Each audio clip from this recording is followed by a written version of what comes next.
What it do? Welcome back to After the Snap and Stream Something Sunday. My name is Tasha Pierce, and I'm your host. Yeah, I'm super excited to share Star Trek news because Star Trek fans, we winning. We winning right now. Next week we get the mid-season finale of Star Trek Prodigy, and then we also get the beginning of Star Trek Discovery. We got some great news in the fact that we at least have a Star Trek movie on the horizon. So that's always good news. And then Prodigy is returning after their mid-season hiatus. It's returning on January 6th, very shortly after my birthday. So we get even more Star Trek Prodigy, another 10 episodes. So I'm super duper excited to just keep things going in the Star Trek direction. Now, this week's episode of Star Trek Prodigy was called Dreamcatcher. This is season 1, episode 4 of Star Trek Prodigy. And guess what it did? Well, first, let me tell you what it's about before I tell you what it did. The crew has their first away mission on an undiscovered planet that manifests their deepest desires, only to realize the planet has desires of its own. And from this point on, in this her production, be careful, tread lightly, because if you do not want to be spoiled, this might not be the place for you. So here is your warning.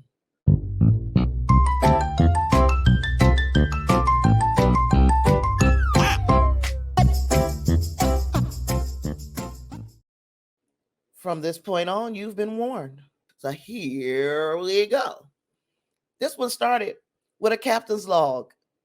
That's right, Mama Janeway is gathering these kids right on up. She's teaching them the ways of Starfleet, the ways of the Federation. And she had our captain, Dow, she had him do a captain's log. So we listened. The first thing we got was him telling us what his plan was for that particular star date, which he didn't even know the number of. And it was like a juvenile effort at creating a captain's log, but it shows us that she is definitely giving them the leadership that they need to be successful in Starfleet if that's what they end up doing. She also taught them how to use autopilot, and that kind of made them happy because they can move about the ship and the ship would basically navigate itself. I've got a feeling that that whole autopilot lesson is going to come back around in some way, shape, or form, but they definitely were taught how to use the autopilot. And autopilot is kind of like putting your car on cruise control, except for you don't even have to pay as much attention to the navigation on this starship as you would with your car.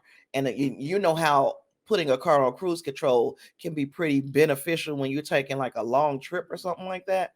So that's basically what the starship was doing. As they are cruising through the system, the star system, they've run across a planet. It's an M class planet, and it is in the Hirogen system. Dun, dun, dun.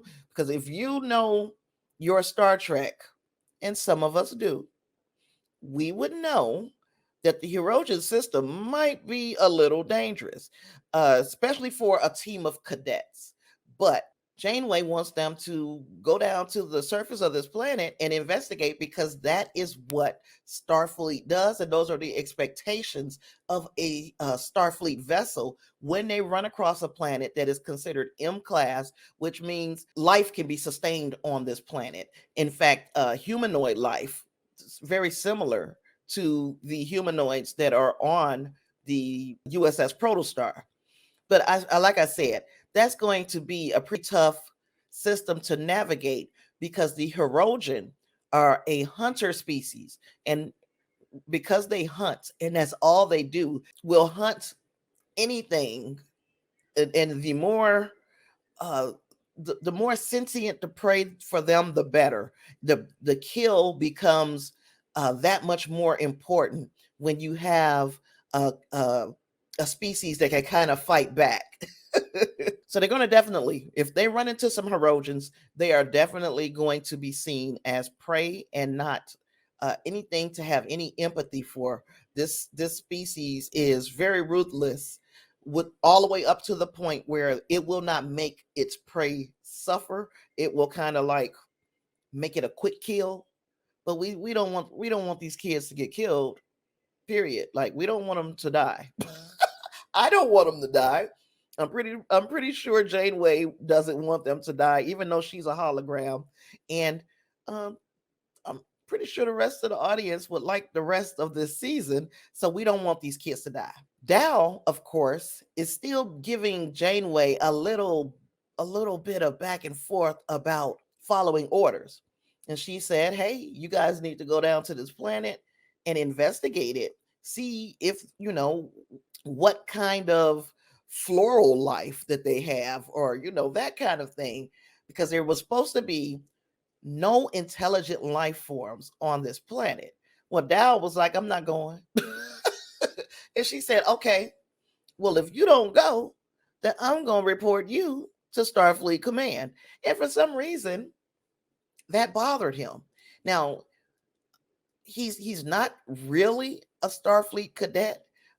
He is pretending to be one because he's on his protostar. Either Janeway knows that they're not really part of Starfleet, or it's something going on there. I don't know why Dow would give one single care if she reported him to an authority that he doesn't respect. So I'm keeping my eye on that. Okay. Another thing that was kind of different about this episode is the starship. It actually landed on the surface of a planet for this away mission. So it went down to this planet and landed. We don't usually see that in Star Trek.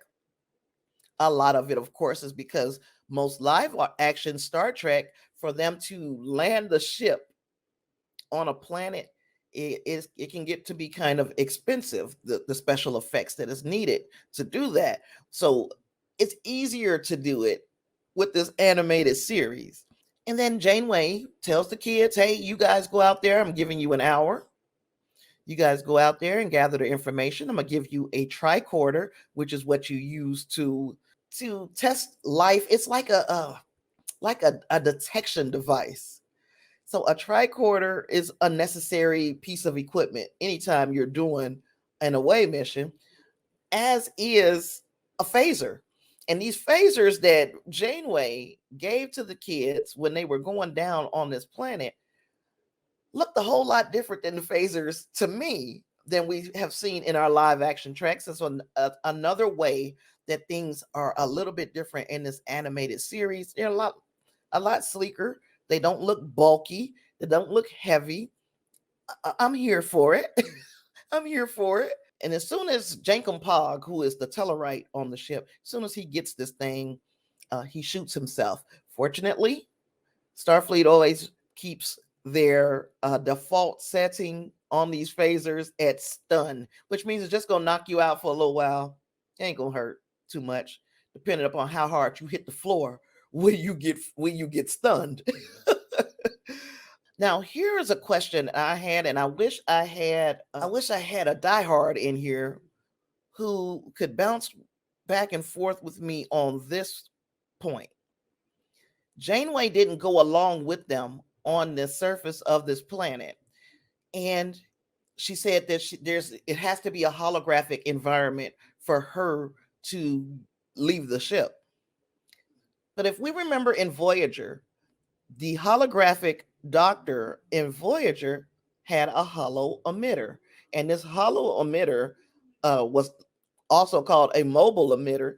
It allowed this hologram to go off of the ship, to go. It was its own holographic environment. It made it where he was able to leave the ship, go on away missions, and all of that good stuff. So I'm wondering why, if this series is post Voyager, why wouldn't she have a mobile emitter? That's just something I'm going to tuck away in the back of my brain because it's a hell of a question to me. So everybody leaves the ship except for Janeway, who is a hologram, and Gwen. Remember Gwen, the diviner's daughter? She is locked up in the brig. So she's been causing little problems. They locked her little butt up. Everybody leaves the ship. And then somehow she like summons her weapon. How from the brig is she summoning this weapon? Like, is it like Milner? Is it like the kind of telepathic type of connection that she might have with this weapon? We don't know. Keep your eyes on that. Also, if you are watching Star Trek Prodigy, because that's a hell of a question, because she could have, if she has a telepathic connection to this weapon, she could have gotten that weapon at any time. Why did she wait? Why didn't she make her move sooner? And then we find also that is um, Gwen has been taught all of the ins and outs of the USS Protostar before the ship was even located by the diviner. So it makes us wonder, how did the diviner program this young lady to know everything about this ship if they hadn't even found it yet? Another thing to keep your eye on. I still am teetering on the belief that Gwen is not really related to the diviner. I hope that we get a little bit more of that relationship. I'm pretty sure they're not going to jump off in the first half of this season and show us whether or not he really is her daddy. But I'm keeping my eye on that situation as well, because there's so many situations that I got to watch for this, watch for that. I have been watching for so much because this series has been that well done. It's been that well done. Now, down on the planet, our little ragtag crew is finding that this planet seems to be plentiful in life, even though it wasn't detected by the equipment, our tricorders, or our the equipment on the USS Protostar. It seems to be teeming with life. I wonder why. Wonder why it wasn't able to be detected. Well, one of the things that made it undetectable is that the planet itself uh, seems to manifest whatever your deepest desire is. And so in exploring the deepest desires of this crew, we are finding out more and more about them.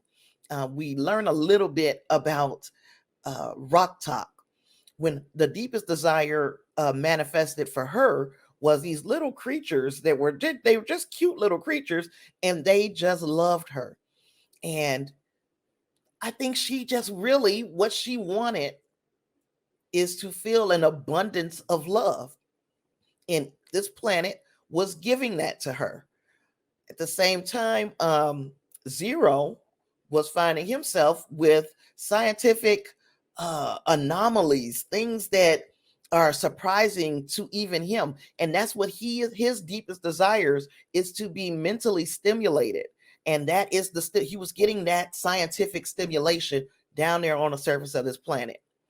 Of course, now Jankum Pog, the Tellarite, who had knocked himself out with the phaser, yeah, him. When he got down on the surface of the planet, he found himself surrounded by food, a lot of his favorite foods. His deepest desire is to eat until he can't eat no more. And then Dow, who was supposed to be the captain of this crew, he kind of abandoned them as soon as they got on the planet. He went his way in a car because they got runaway vehicles on the USS Protostar. And I Don't know if that's something that has been introduced in a Star Trek before and I just don't remember, or if this is something that is really new. But this what is called a runaway vehicle is a space car, and it is hooked all the way up to the nines with all the bells and whistles. He takes off, zoom, gone, left everybody. Now I don't know what kind of captain would leave his crew in potential danger, but Dow did it. Well, when we find out what his deepest desire is that he wants to know or remember his parents. Such a sad thing. It's like when the planet was manifesting his desire, it showed two people of a species that is his species, but their backs were to him. And they never turned around because he does not remember what their faces look like, which gives us a little bit more insight as to how long Dalrell has been on his own, moving around throughout the Delta Quadrant. It's kind of sad. It's kind of sad. And then I guess Dow must have been thinking of Janeway because she appeared on the surface of the planet telling him that they should stay. You guys should just stay here. And he like thinking to himself, well, wait a minute. Now, this lady just told me that she cannot leave the ship. So how is she down here on the planet with me? And that's when he realized something was wrong. And it kind of broke the spell. Now, even that fake Janeway, I'm gonna call her evil Janeway, even though evil Janeway down there on the planet still looked like Janeway, she knew this kid is different. He's too smart for his own good, and I am going to I'm gonna eat him.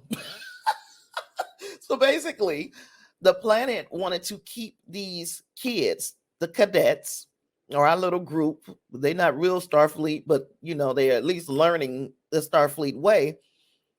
This planet wants to keep them down here so that it can feed off of them slowly. Dow realizes that this shit ain't right. So he gets in the little space car to run away, and he finds the rest of his crew. In the mean and in between, Gwen is on the ship taking over because, of course, she's been programmed to understand the ins and outs of this ship to the extent that she even knew how to reprogram Captain Janeway and make her basically only obey her. So now she like, at this point, I'm about to steal this ship. She gets the ship started and she begins to take off. But the planet's flora, remember that life, the only life that was supposed to be on this planet, the flora was holding the ship back. It had entangled itself in the nacelles of the ship and all of this stuff. I said I wasn't going to do a whole lot of spoilers, but I basically have just broken down this entire episode. But yeah, it the planet didn't want the ship to leave. Gwen is putting the ship into higher gears so that she can make her ascent off of this planet, and the planet is fighting back even more. So she decides, okay, this Flora, even Janeway on the ship, told her, "Hey, this thing is gonna pull this ship apart. You need to abandon ship." So she went to the vehicle replicator. She replicated herself a shuttlecraft, and she started to escape. But then the little ship's mascot, I think his name is Murph. I can't remember. Murph. I hope his name is Murph, because if not, I don't know where Murph came from. So Murph was trapped, was stuck, and we saw Gwen have I guess a sense of empathy for this creature. She slowed herself down from escaping the ship to save Murph. Okay, so on the planet again, back on the planet, this evil ass Janeway, it was like a horror movie. She had turned into part Janeway, part this living flora that's on this planet, it actually looked pretty darn scary. If you were, I don't know, some depending on the age of the child, that might have been pretty scary to them because I felt like it was horrific. The planet's life forms basically are not going to let them leave. And then I think to myself, well, this is one of the reasons why you probably shouldn't land on any planet. Oh, maybe they should have beamed down to the planet. Of course, you would have still run into the same problems getting back on the ship because Gwen had already taken it over. But yeah, it might have been safer for them to beam around instead of coming down with the entire ship. And so I basically told the whole story in Tasha fashion. I don't know if how many people are watching Star Trek Prodigy, but I'm telling you, even though it is not made for people my age, it does hold my attention. It is very well done. The animation is superb, superb. The voice acting is out of this world, and the story itself is very enthralling. In my opinion, this is another solid entry for a Star Trek Prodigy. I'm going to give this one a 3.75 out of 5 on my regular 5-point scale. I wish I had somebody in the audience who would watch this so I could get their opinion on what they thought of this episode because, yeah, it could have been a 4 easily, but I know that there's a whole nother part to this episode. So this is just half of a story, which is why I kind of knocked it down that quarter of a point because it is a whole different it's a whole second part to this story. And I'm gonna hope that we're picking back up on the planet that they landed on and finishing out this saga, what's going on. We still have to worry about the diviner because Gwen did call her daddy. Before all the shit went down on the ship, she called her daddy. So you can expect him with his evil behind to show up. Um, Janeway has been reprogrammed to only listen to Gwen. So I want to see what happens with that. How does that change? The protostar was yanked down to the surface of this planet, and that was a pretty big crash. So I'm wondering if it sustained like some pretty bad damage, or what can we expect? What shape can we expect the protostar to be in the next time we see it? Yeah, it's got me completely hook, line, and sinker. I enjoyed it. And